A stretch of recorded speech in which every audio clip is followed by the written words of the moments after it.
Fulfill Radio, a voice you can trust. Broadcasting live presents Two Guys and a Bible with Don Preston and William Bell. Join us each week at 7 p.m. Eastern, 6 p.m. Central as we bring you exciting, sound, challenging, and comforting messages regarding the end times. Thank you for tuning in today. Don Preston is the founder of Preterist Research Institute, or PRI. Don is a prolific author, having written and published 19 books, a host of audio and DVD studies, and is a debater and defender of the full preterist view. His websites are BibleProphecy.com, eschatology.org, and DonKPreston.com. William Bell is the founder of AllThingsFulfilled.com Ministries and has a website bearing the same name, and has authored 3 books, audios, and DVDs. He has published hundreds of articles and recordings. And now, ladies and gentlemen, welcome to Two Guys and a Bible broadcast with Don Preston and William Bell.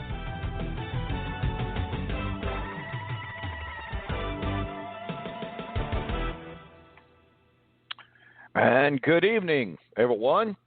Welcome to Two Guys and a Bible here on Fulfilled Radio, a voice you can trust. My name is Don K. Preston. I am the president of Preterist Research Institute of Ardmore, Oklahoma. And William Bell landed back in Memphis a very, very short time ago. I don't even know if he's made it back to his house or not, to be honest about it. But he has been in Ghana, West Africa, for a week, helping establish 2 churches over there, teaching the gospel, helping them get fully established, trying to make the future sure and solid and sound for the work of the Lord there in that region. As I have mentioned before, it is absolutely thrilling beyond words to know of the work that William is involved in over there, how effective the work is going. He has been working with Solomon Baidu over there, who is a native, who is a local minister. He's a relatively young man, but according to William, he's very, very sharp. He's very effective. They have been doing a fantastic job planting those churches, of getting those churches established. And William has been there really to try to just give a little bit of guidance to the work that's already been established and has been doing quite well, and offering some help that perhaps they could not do on their own over there.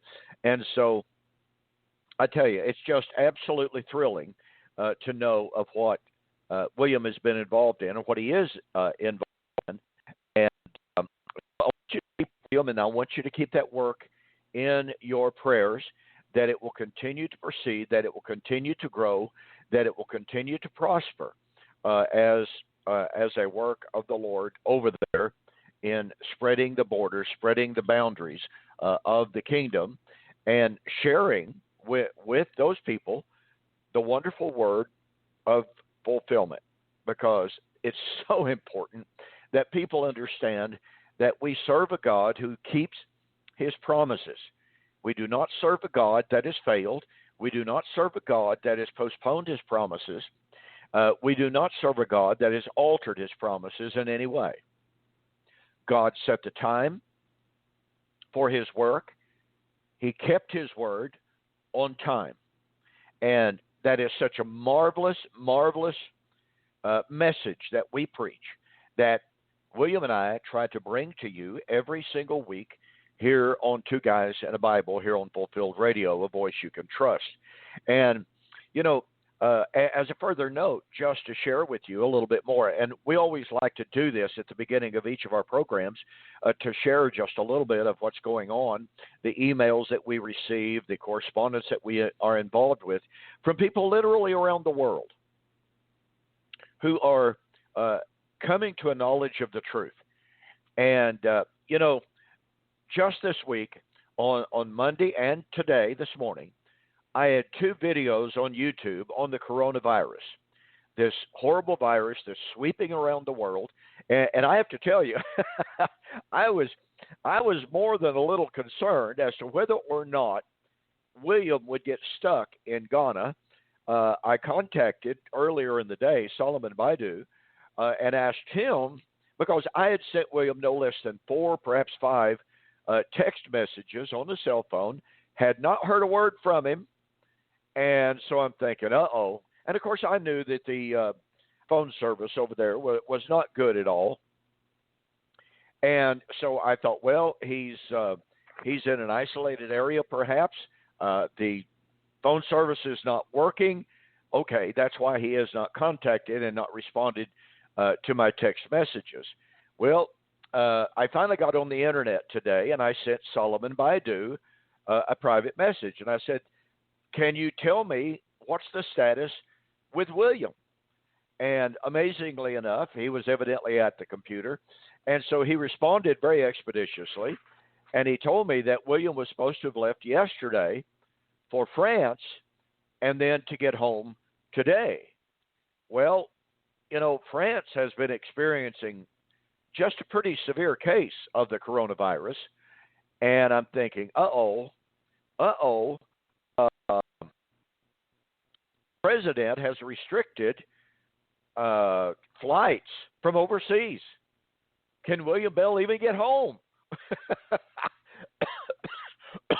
Is he going to be stuck in the airport at Paris, France? Now, mind you, there are worse places in the world to be stuck. I can testify to that. The Paris airport, although is to me it's an amazingly confusing airport hub. I didn't enjoy it when I was there, but it's beautiful surroundings. So again, there are worse places in the world to be stuck. And so, lo and behold, I get this text message from William responding to one of my earlier text messages. And I asked him in response, I said, are you back in the States? Well, I didn't hear anything. And finally, I get a text message that says, we just landed. And so that was a huge relief to know that William has made it back to the good old U.S. of A. He's not stuck in Africa. He's not stuck in France. He's back home. I know that's got to be a tremendous, tremendous relief to him as well. We hope and trust that everything is okay back in Memphis, as we certainly hope and pray that it is. So we're waiting to hear from him. I'm pretty sure, and I can attest to this, I'm pretty sure that it's going to take him a good little bit to recover from the flight. That jet lag is very real. It's very bad. It's awful. And so I suspect that here, if he's not already in bed sleeping, trying to get caught up, he'll be headed that way very, very shortly. Because that, like I said, jet lag is just pretty horrible. They're flying from a place like France, Great Britain, or whatever. But anyway, we can't wait to hear from William to give us a full report on his trip to Ghana to see if everything went as he hoped it would. He had a lot planned to try to pack into just about a week of work over there. I'm not going to divulge what they were involved in trying to get accomplished. We'll leave that to William for next week. And I look forward to William being back on the program with us next week and giving us a very full and detailed report on how this trip to Ghana went. And in the meantime, as I mentioned, let's see, this is Tuesday, and on Sunday I received an email. I received an email from this individual who told me that they could not afford to purchase my books, but they would love to have a few of them. And so I sent them the last days identified and 2 Peter chapter 3, the elements shall melt with fervent heat. And I asked this individual to tell me more about themselves. Well, it turns out that they live in the Netherlands. The individual is himself a theologian. He has a PhD. Now, to be really honest, I find it a little difficult to believe a man that has a theological advanced degree couldn't afford a little bit for the books, but that's okay. And he told me a little bit about himself, that he had come out of the dispensational world and that he had discovered the YouTube videos, and he's now writing a book on eschatology. and that he wanted access to my books to be able to cite them in his book on eschatology. Now, that's more than a little exciting that he's a theologian writing a book on eschatology. He never told me that he is a full preterist. He did say, however, that he is absolutely convinced that the entirety of the Olivet Discourse does refer to AD 70. Well, I can tell you, in my personal opinion, my personal view, you cannot take the position that the entirety of the Olivet Discourse is referent to AD 70, the Lord's coming at that time, which means that was the time of the resurrection. You cannot take that position and maintain a futurist eschatology of any kind. I hope, folks, if you're listening in this evening, I hope that you'll be sure to listen to my YouTube video that will be aired tomorrow. It is showing the relationship between Isaiah 27:13 and Matthew chapter 24 and verse 31, proving. And let me give just a little bit of a backstory, a little bit of a caveat, perhaps. When I was growing up in the fellowship of the Churches of Christ, the general widespread consensus belief was and is, it still is, that the Olivet Discourse is divided into two different subjects. Verses 4 to 35 was a prediction of the Lord's coming, yes, the Lord's coming, a spiritual coming, against Jerusalem in AD 70. It was recognized that the language of the sun being darkened, the moon being turned to blood, the stars falling from heaven, the coming of the Son of Man on the cloud of our great Lord, directly from the Old Covenant prophets, and those Old Covenant prophets never used that language literally to speak of physical events, that is to say, a physical coming of the Lord on the clouds of heaven with a literal trumpet, etc. But in verse 36, it was believed that the Lord changed the subject. Now, in verse 36 and following, he's talking about his real coming and the end of the age. And by that end of the age, it was meant the end of the current Christian age. Now, again, I believe that. I taught that for a good long while of my life until I actually studied the text for myself, and I discovered that that's simply not a tenable. That is to say, it's not a defensible position. It is, in fact, a false view. And so when I discovered that Matthew chapter 24 and 25 are predictive strictly of first century events, that needless to say, that rattled my cage. It changed my entire paradigm. And I came to understand how pervasive the Olivet Discourse is in the rest of the New Testament, particularly Paul's view of eschatology in 1st and 2nd Thessalonians. In fact, in my book, We Shall Meet Him in the Air, The Wedding of the King of Kings, I adduce 22, let me say that again, 22 direct parallels between the Olivet Discourse, Matthew 24 and 25, and 1st and 2nd Thessalonians.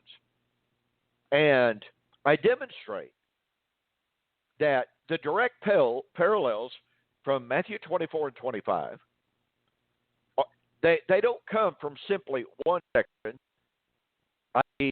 verse 4 to 35, verses 36 and following. They are, as it were, haphazard. And I don't mean coincidental, and I don't mean haphazard in some kind of an accidental way.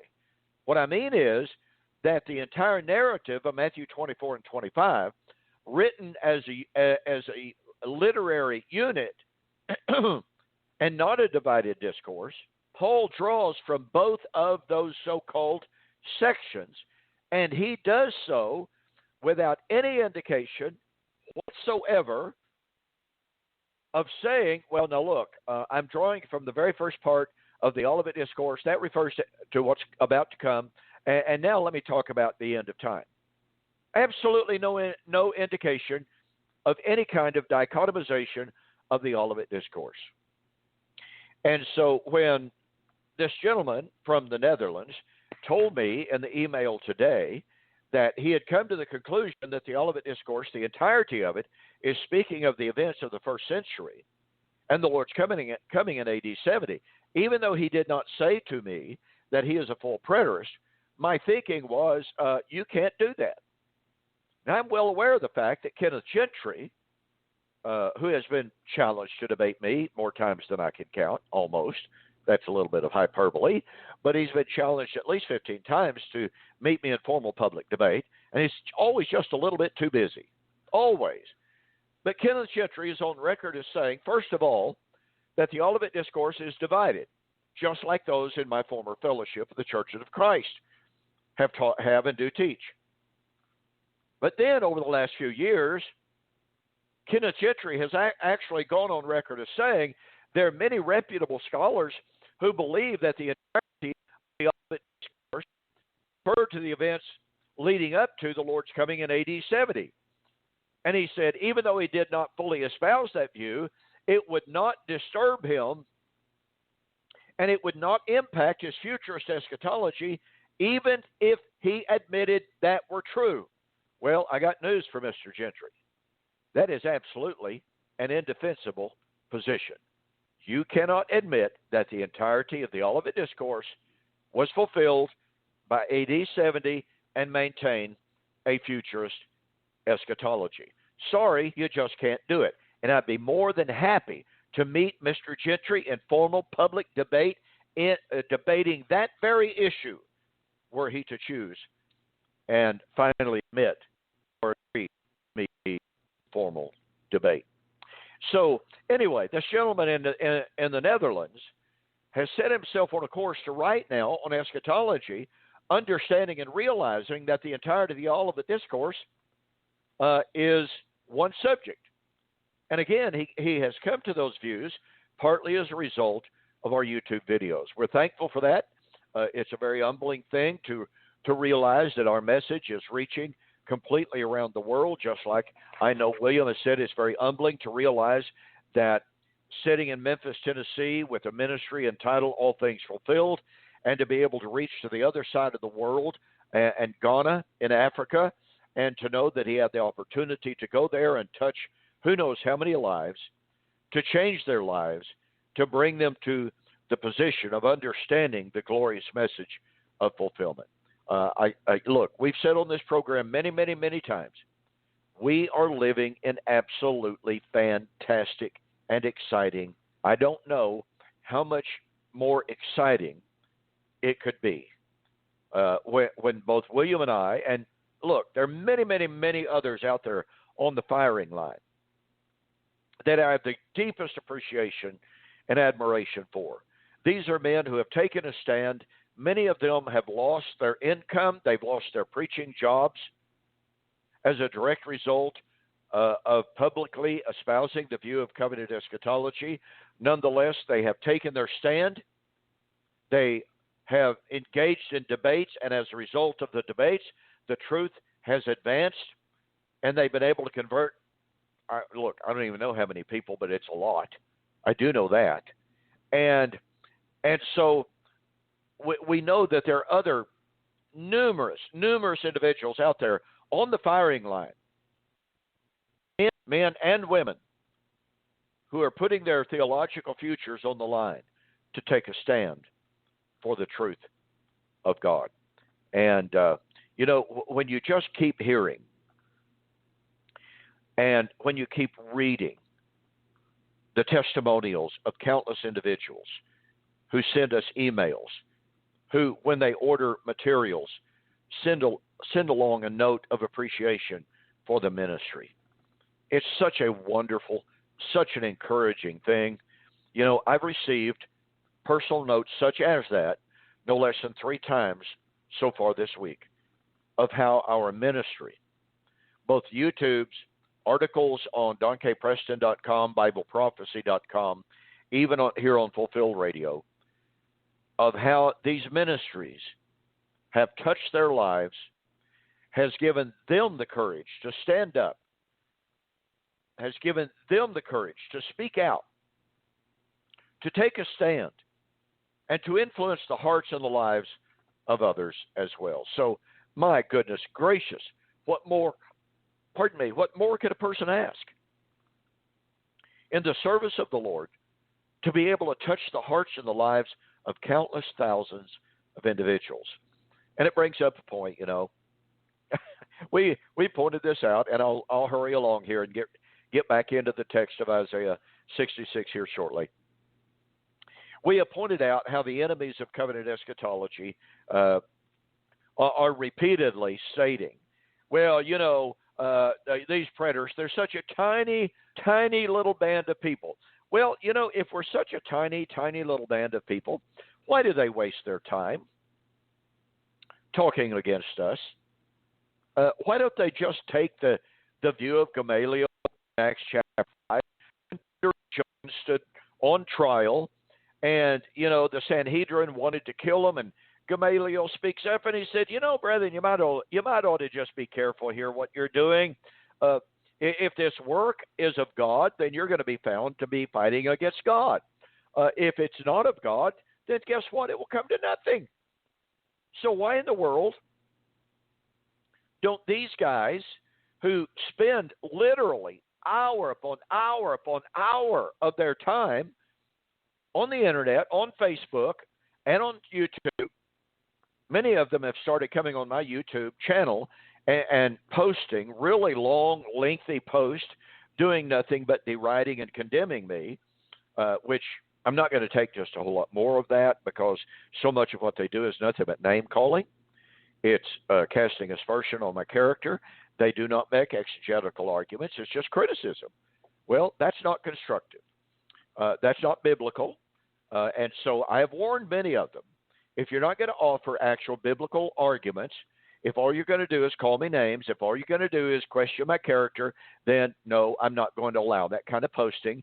And furthermore, I'm not going to allow you to come on my YouTube and post insults of others who happen to agree with what I'm saying, call them names, question their character, question their integrity. And so I had to delete some posts the other day in which this one individual came on my YouTube channel and just insulted over and over this woman who was posting some excellent comments, asking good, solid questions, and this individual could do nothing but call her ignorant, call her a fool, and other names. And so I hope that I did not lose connection. I just had a spike here at my house. It shows that I'm still on, so very good. I hope that's correct. But my screen just went black, and then it came back on. So I hope I'm still with you, if you can hear me. But according to what I'm looking at here, I'm still with you. So anyway, it's so humbling to be able to be a part of this ministry. It's so exciting to be a part of this ministry. And I tell you what, as you know, folks, if you don't know it already, William and I have been working together since 1981. It is such a joy, it's such an honor and a privilege to work with a man of the integrity, the knowledge, the wisdom, and the understanding, and the zeal and the dedication of William Bell. So that's just simply the way I feel.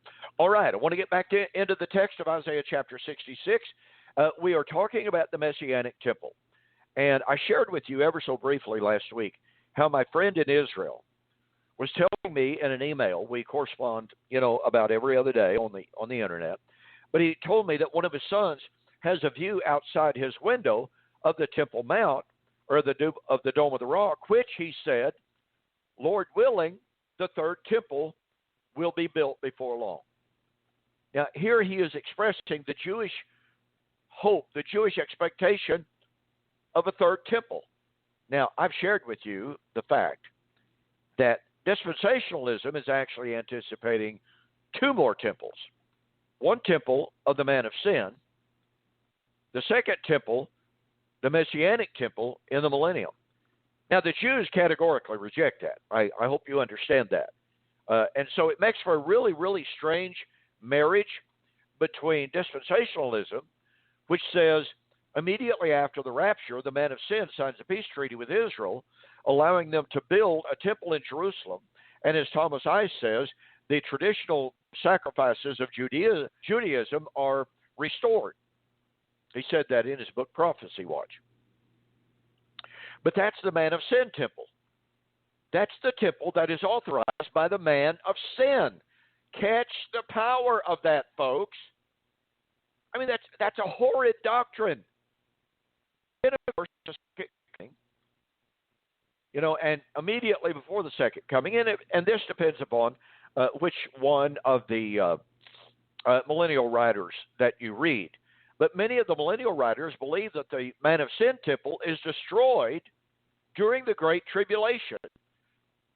And thus, at the second coming of Christ, at the height of the Great Tribulation, when Israel cries out for relief from the Lord, and Jesus descends from heaven on a cloud of heaven with the great sound of a trumpet and flaming fire, taking vengeance on those that do not know God, it is at that time that Jesus himself constructs the Messianic. Once again, the Jews reject categorically that doctrine of two future temples.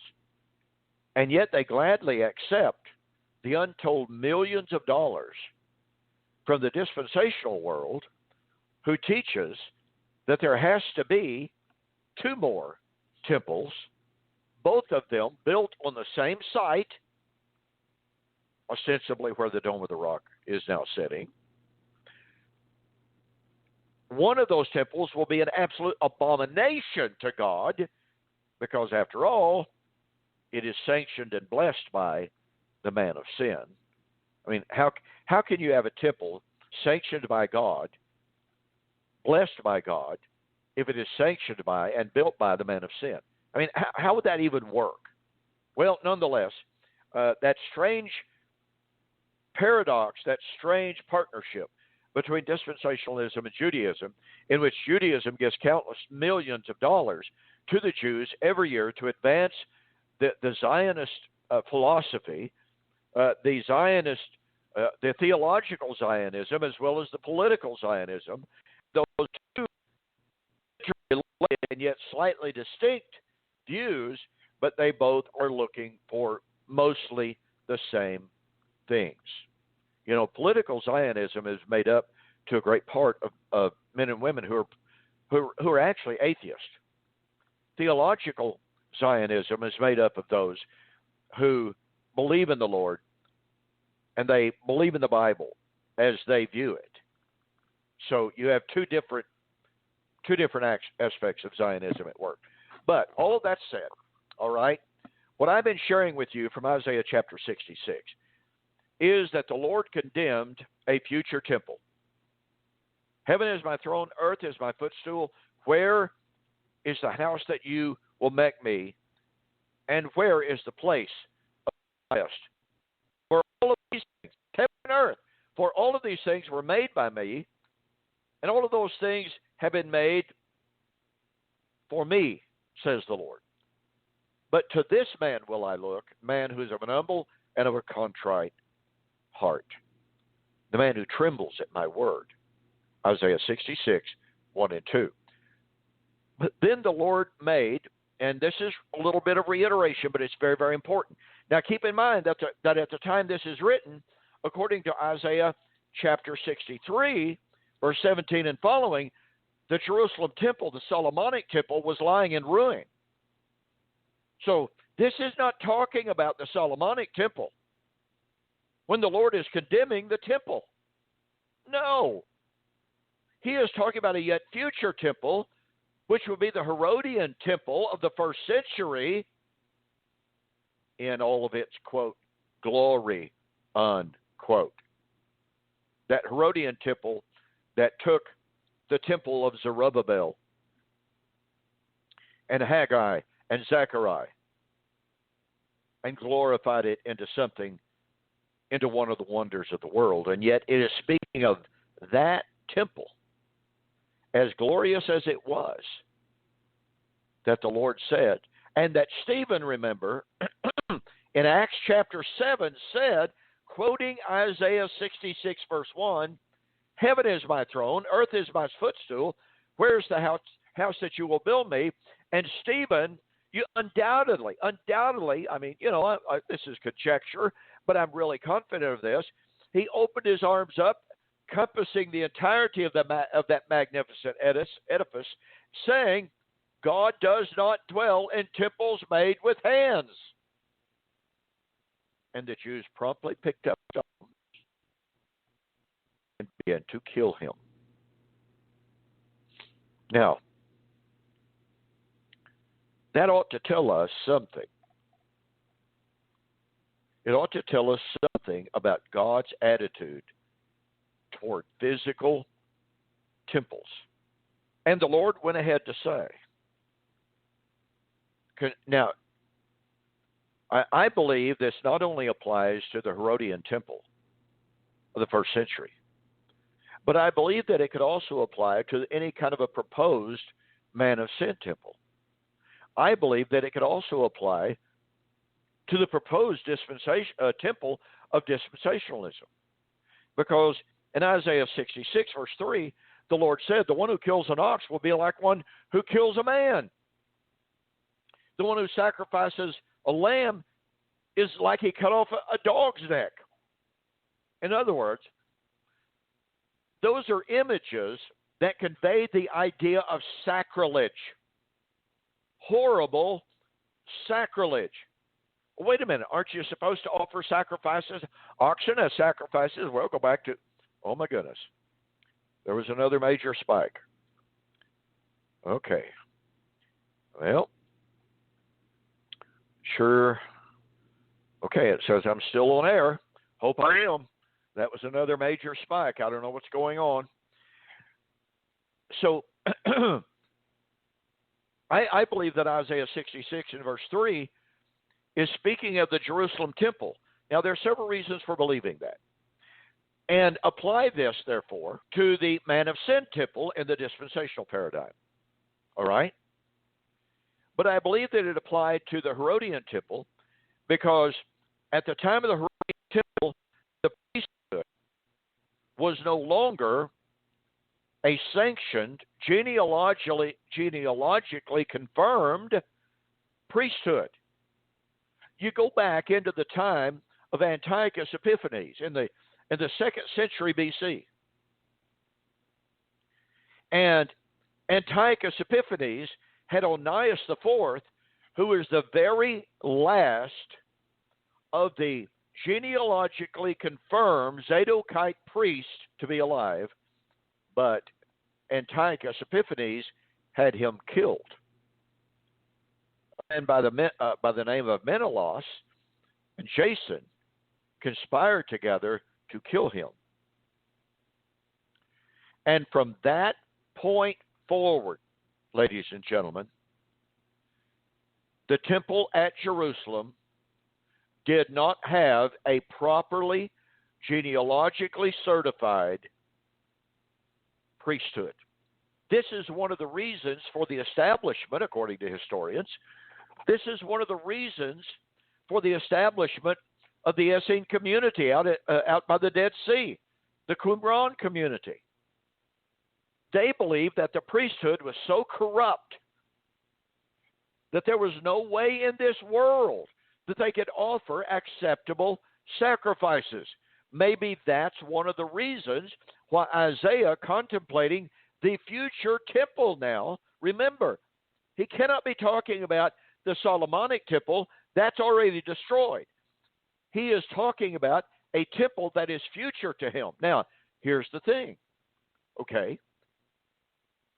The temple that was rebuilt under Ezra, Nehemiah, Haggai, and Zechariah, they had a legitimate priesthood. A legitimate priesthood. Now, that doesn't mean that the priesthood was pure. All you got to do is look at Malachi chapter 1. And in this book of Malachi, by the way, I did an entire DVD series on the book of Malachi, and I discussed the priesthood. But one of the problems in the book of Malachi was that the priesthood, when people would bring their great sacrifice, their perfect sacrifices, the priest would take that perfect animal shove it off into a corner for themselves and sacrifice the lame, the halt, the blind, and the sick. And the Lord condemned them for that. But that doesn't mean that these priests were not genealogically confirmed Levites of the tribe of Levi and of Aaron. It didn't mean they were not Zadokites. But you see, in Isaiah 66, we're talking about a time in which sacrifice itself in a future temple would be an abomination. Now, what were the sacrifices in Malachi an abomination? Yes. Because it was the priesthood that was defiled, not because of genealogy, but because of sin. It was the priesthood and therefore the sacrifices that were defiled because the sacrifices as they were supposed to be, and that once again was the fault of the priesthood. So, in the book of Malachi, we have an abuse of the temple. That is the temple of Haggai, Zechariah, Ezra, Nehemiah. Right? That's the temple, to be sure. So the Lord was rejecting those sacrifices, but then in that 2nd century BC, the pure bloodline of the priesthood was snuffed out. There were no genealogically approved, certified Levitical priests from the time of Onias IV until the time of Jesus. Because you see, when the Romans took over, and even late in the time of Antiochus, he would put the office of high priesthood up for the high bidder. I mean, to to give a really rough analogy here, he would put the priesthood to serve and offer the sacrifices and to serve in the temple at Jerusalem. He put that office up on eBay. Because you see, if you were high priest, you had control of the temple. You had control of the treasury of the temple. You had control of the temple tax. It was an office of incredible power, influence, and wealth. And so men literally bid against one another, regardless of their lineage. It didn't matter to them. And thus, in the time of Jesus, the priesthood had been utterly defiled. I'm convinced that this is one of the reasons why Jesus cleansed the temple 2 different times. Now, I understand he did not mention the priesthood in either one of those occurrences. I believe what was going on in the temple, even though part of it was legitimate, on the scale and the way it was being done was an abomination. Well, who controlled that? The priesthood, the high priest. And so the abuses that Jesus condemned in John 2 and in Matthew, the second occasion of his cleansing of the temple, on both of those occasions, when he said, "My Father's house is to be a house of prayer for all nations, but you have turned it into a den of thieves." Again, who did that? You see, the money changers couldn't do what they did without the permission and the oversight and the protection of the high priest and the entire priestly hierarchy. So we have to look at this in a comprehensive manner and to realize that the condemnation of Isaiah 66 could point directly at the Herodian temple of the 1st century, a priesthood and a temple system that had become so corrupt. As the Lord looked down through the stream of time, he said, whoever offers an ox as a sacrifice is like he murdered a man. And once again, remember, the offering of oxen, Numbers 28, Leviticus chapter 23. and other Old Testament passages, all commanded the offering of oxen as sanctified sacrifices. So it's not like an ox wasn't supposed to be offered. They were, in fact, part of the commanded sacrificial system. But when they were offered, if it was blind, lame, halt, sick, diseased, etc.,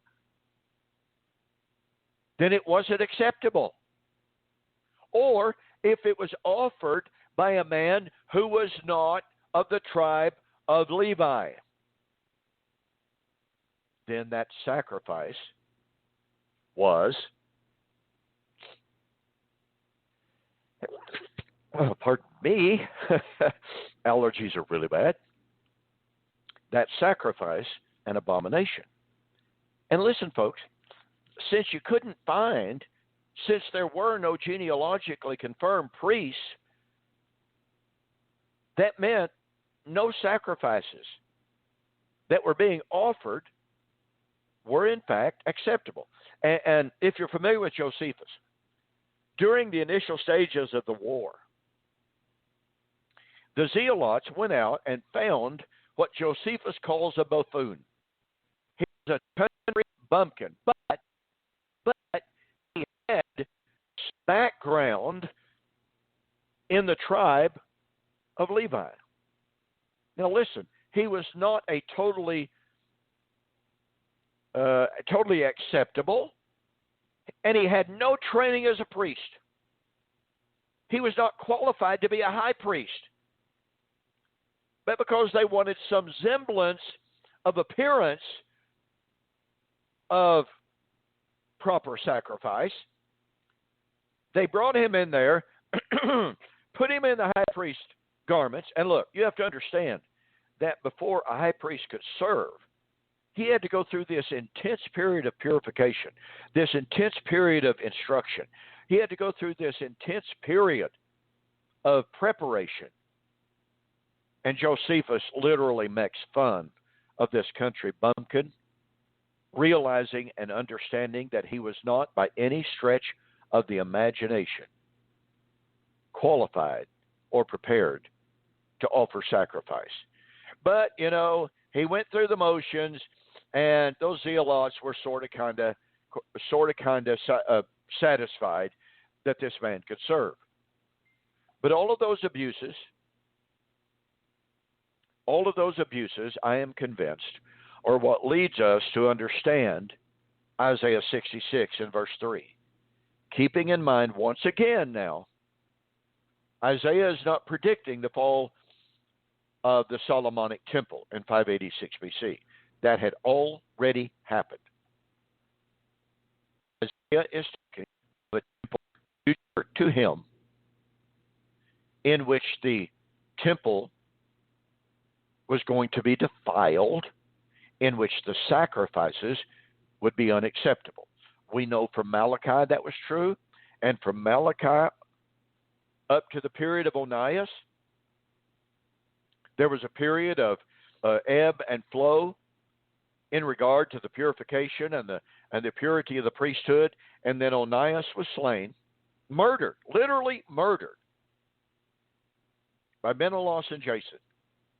And from that point forward, for over 200 years, well, give or take,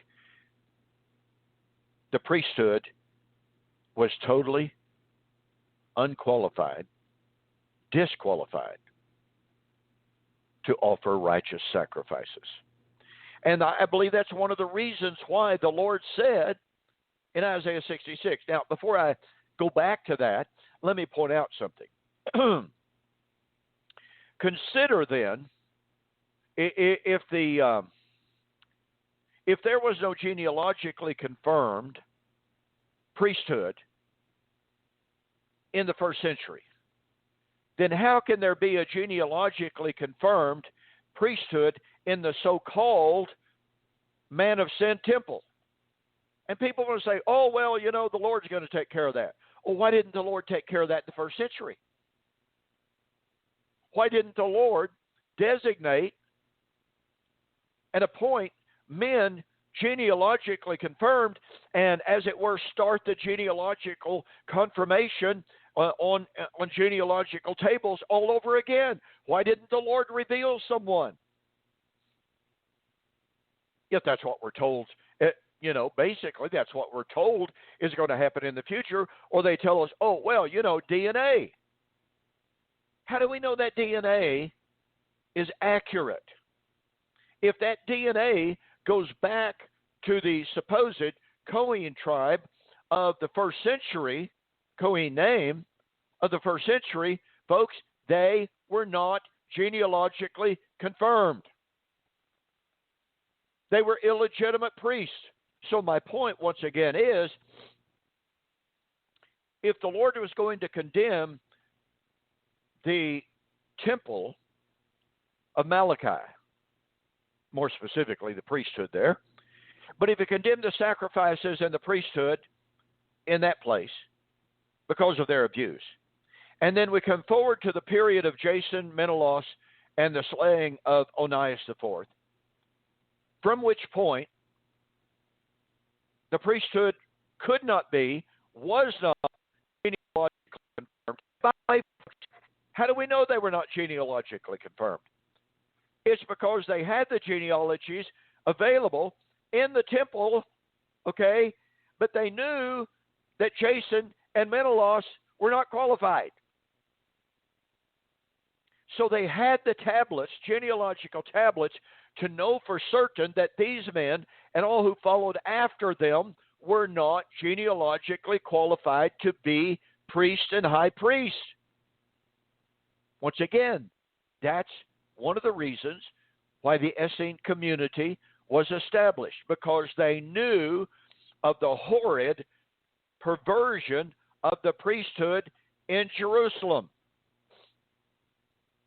Now, since there are no genealogical tablets or tables by which any man can be confirmed today, then if today they're basing their DNA upon the Kohen tribe or name of the first century, or even the 2nd century BC, guess what? Does that not indicate to us ostensible priesthood today would be based upon a distorted and perverted priesthood? Once again, back then they had the genealogical tables and they knew there were no qualified priests. They knew that. Basis, will this man of the temple be built if they're going to rely on priests that they've appointed because of DNA based upon the DNA going back for centuries to a perverted priesthood? It doesn't prove anything. And so I believe all of that. You see, I believe there was this recognition. Well, I know there was among the Essenes. I know there was among many of the righteous in the first century. Many of the righteous in the first century, basically, it seems, this is what it seems like, they knew that the temple leadership was corrupt. But they knew they were supposed to worship the God of their fathers. They knew they were supposed to offer the sacrifices. They knew that all they could do is what they were able to do. And that's to take their sacrifice, offered in a true spirit of faith, offered in a true spirit of devotion, offered in a true spirit of love for the Father. And whatever perversion the priesthood was guilty of was beyond them. It was outside of them. But I believe that because of that perversion, there was a deep-seated understanding and knowledge, and I want you to listen to me very carefully here. I believe that there was a deep-seated understanding and knowledge that as a result of that perversion, as a result of the long, century-long abuse of the temple and the priesthood, they understood and they dreaded what was coming. Now, let me illustrate that. Beginning in AD 30, the massive, massive gates of the temple. Now, Josephus says 20 men. Can you imagine this? It took 20 men to open and to close that gate. But beginning in 30 AD, okay, that's 3 years after the Olivet Discourse. Hang on to that. In 30 AD, that gate and the gates of the temple began opening themselves every single night. Say what? Yeah. The gates of the temple began opening themselves every single night. One of the leading rabbis of the time, a Rabbi Ben Zakkai, very, very influential rabbi. Matter of fact, after the fall of Jerusalem in AD 70, he gained permission from the Romans to go up to Jaffa and establish there a school. And he reformulated Israel. He, instead of the altar, instead of the temple and the altar, he established prayer and repentance in its place. So anyway, those gates at the Jerusalem temple would open themselves every single night from 30 AD until, guess when? 70 AD. And Rabbi Ben Zakkai, who was witness to that, said, "O gates, why do you thus open yourself and invite your own destruction?" Now, that's a paraphrase, okay? If anyone wants the exact, precise quote, I've got it. I can provide it for you. And he quoted from the book of Zechariah, chapter 2. And what he understood was, Rabbi Ben Zakkai understood that the opening of the gates every night from 30 AD to 70 AD was a sign of the coming destruction of Jerusalem.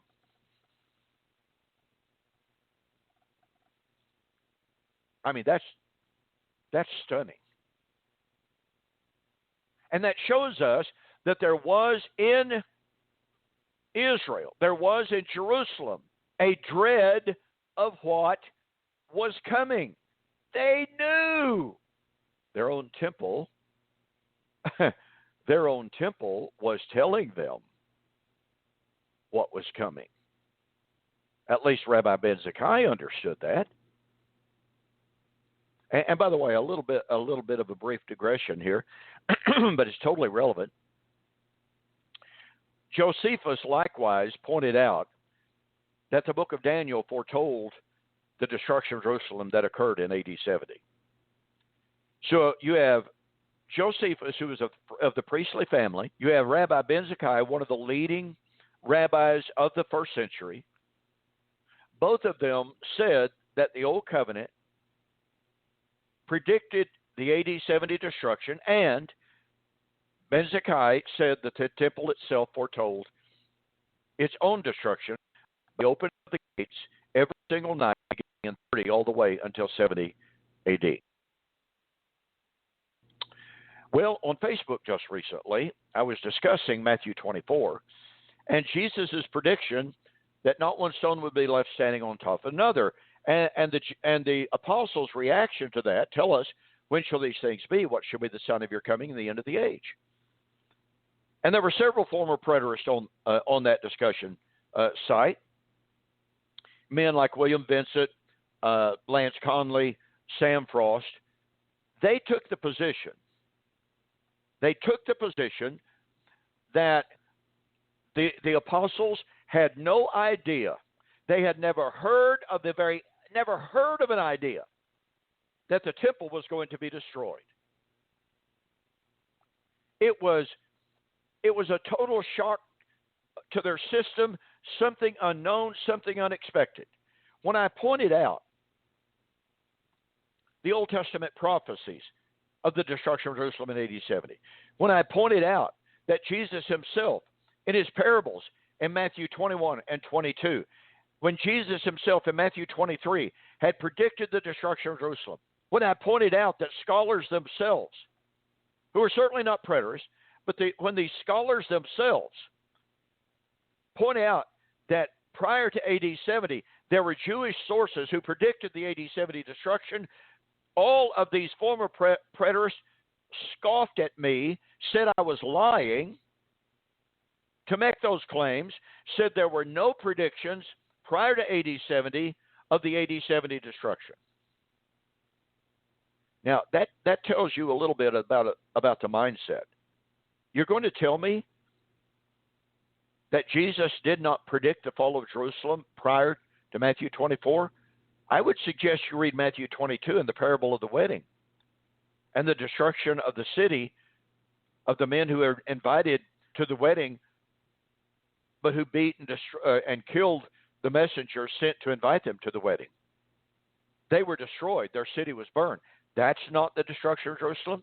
That's not Jesus predicting it before Matthew 24. And by the way, let me point this out.